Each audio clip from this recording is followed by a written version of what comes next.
If you've ever made a piñata before, this first part of making the Animal Muppet Mask or costume is pretty easy.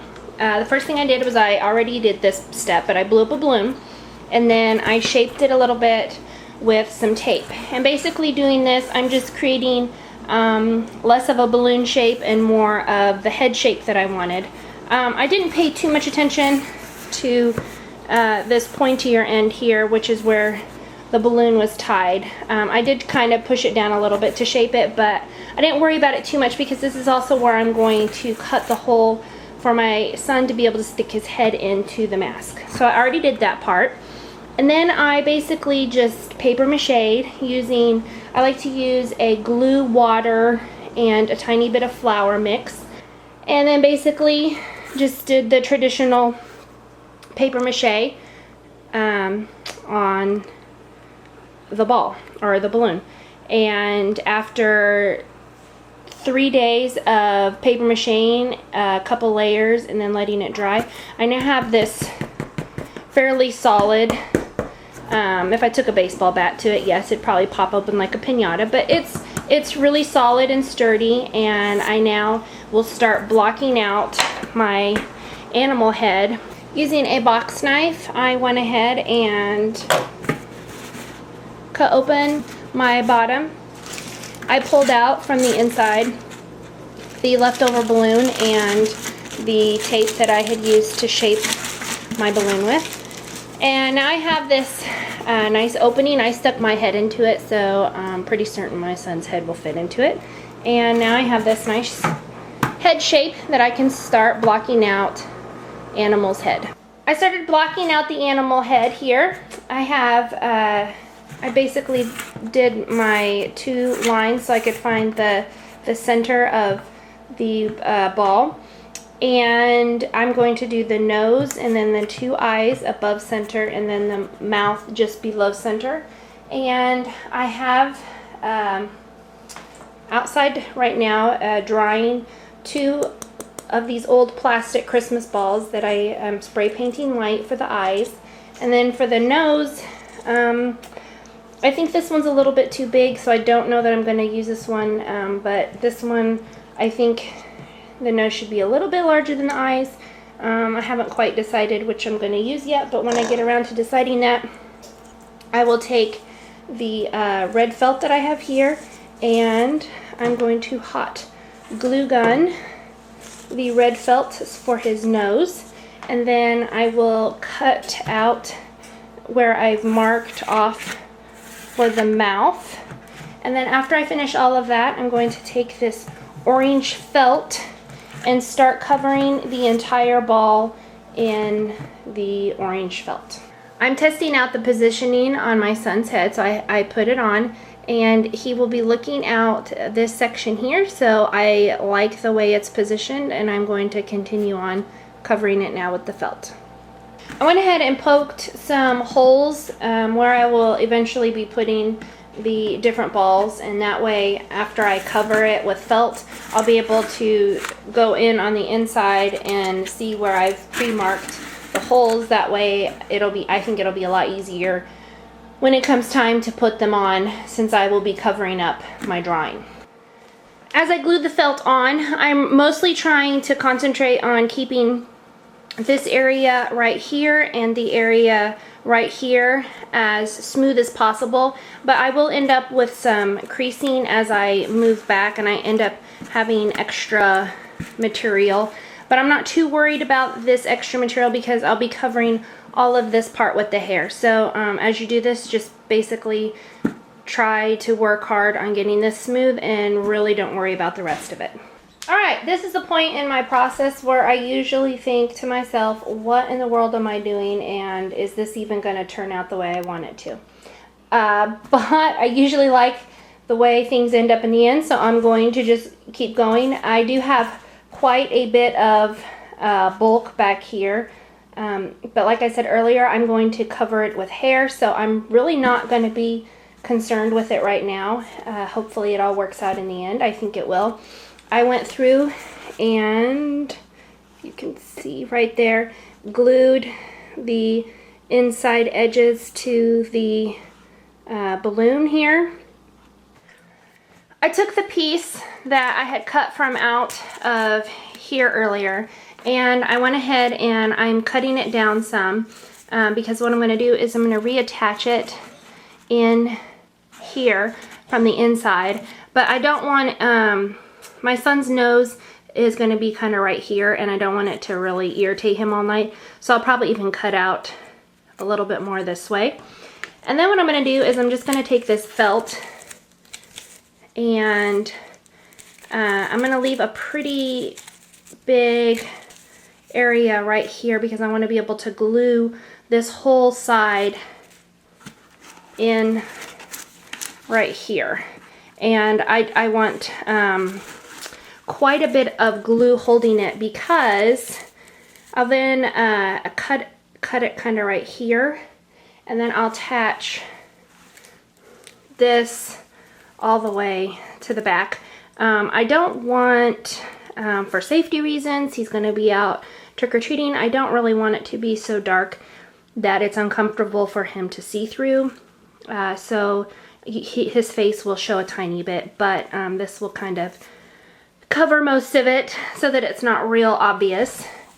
And when he takes the mask on and off, I do want this to be glued quite a bit right there because for him to get his head in and out of there, there's not a ton of room, and so his head is probably going to be pushing on this, and so I want this part to be glued to it. And then if this kind of moves up and down, it'll give a little bit and hopefully not completely fall off the mask. I have this cut out here into a fairly manageable piece, and it is glued onto this to give it some stability and to hold it kind of in place so it doesn't flop around on the inside. And then I just went ahead and cut out a felt tongue looking piece here. I'm going to glue this on the inside of my mask. And then I just cut this down to a little bit more manageable size. And after I get this glued on this inner lip here, I will just glue it up to the top here and to the bottom of this. So I've done quite a bit in the last hour or so here that I've been working on Animal here. The first thing I did was went and got my eyes, and then I just colored some black circles and then cut them out just so I have an idea. I taped them on here. I can move them around. I'm going to wait until my son puts it on and then kind of get an idea of a direction to look for, but I can move these and then I will go ahead and permanently put them on. I put some feathers on around the eyes to give some bushy eyebrows, and then I trimmed out with some leftover felt here around the eyes, and I used a t-shirt instead of felt. I originally used a piece of felt and it was leaving a lot of indentations and creasing, so I went with a old red t-shirt that I had in the Goodwill pile, and I just basically stuck it around here and then popped a little hole there and glued it, the raw edge, into the hole here. And then I went ahead and cut out some teeth and glued them in, and I used some foam board from the dollar store and just cut out some jagged looking teeth and glued them in. For the hair, I just took a cereal box and cut it out. I didn't really measure. I just kind of got enough. I got enough so that it is going to fit across the top of his head. And I have my red yarn right now, and all I'm doing is twisting it around here until I get it covered from end to end. After I've got my cardboard piece pretty well covered, I took a thin piece of felt and I'm just going to stick it underneath here, pull it on through,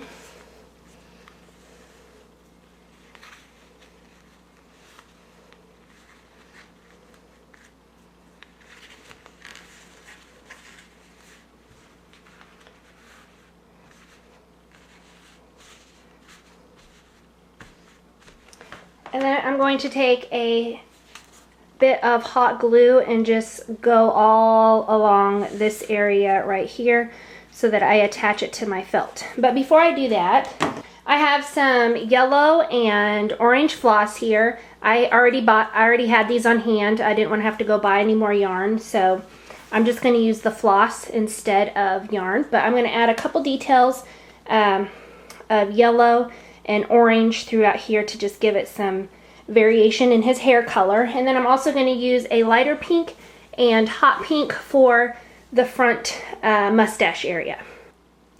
I have it all glued on here, and now all I'm going to do is cut it off of here.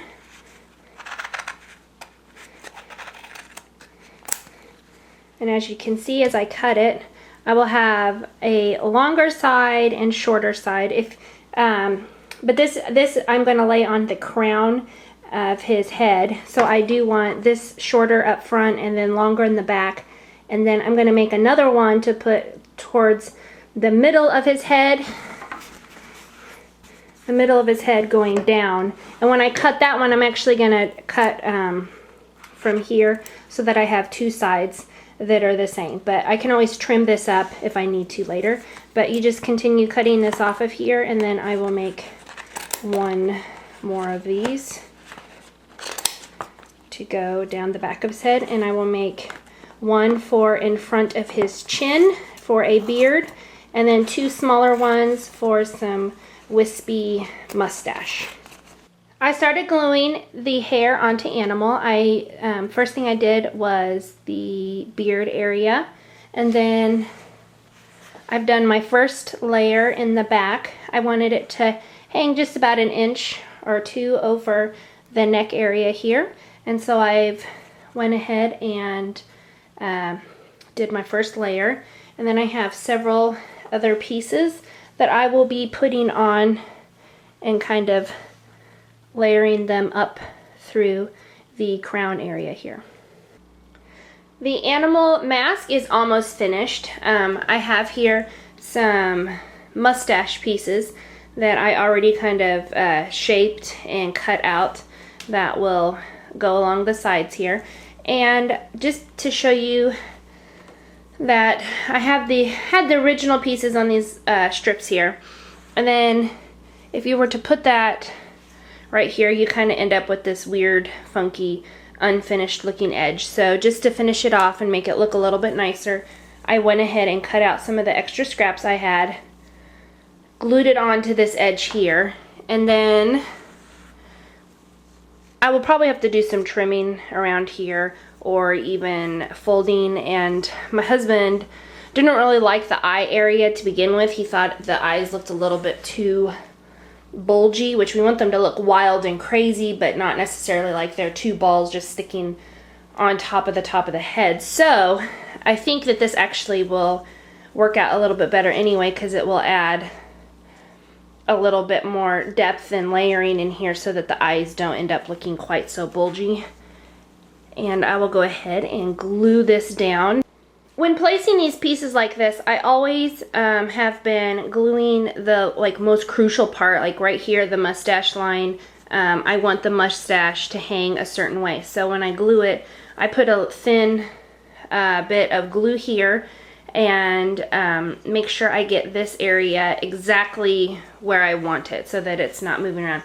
And then all this extra stuff, I can always trim it out after this is on exactly how I want it. And I always want to make sure I have a little bit of extra, because I can always get rid of it, putting it back on, not so easy. But then when I get to this point, I can kind of play with this and fold different areas and see how I like it. Again, trim it out. And then when I get it folded and trimmed into a place that I want it, I can go ahead and glue it down. And if I need to put some extra hair over here, I can do that. We'll see. Anyway, I'll work with this and get this placed on nicely and be back. Here I have the finished product. I'm really happy with it. My husband is not crazy about the feathers. If you don't like the feather look, just omit the feathers and use the yarn and floss instead. But I'm really happy with it. My son is happy with it, and I think we will have a very fun night of trick-or-treating. The costume has great movement. Move around a little bit. Yeah, it's really fun. It was a hit at school. Everybody loved it, and he had a fun night. Happy Halloween.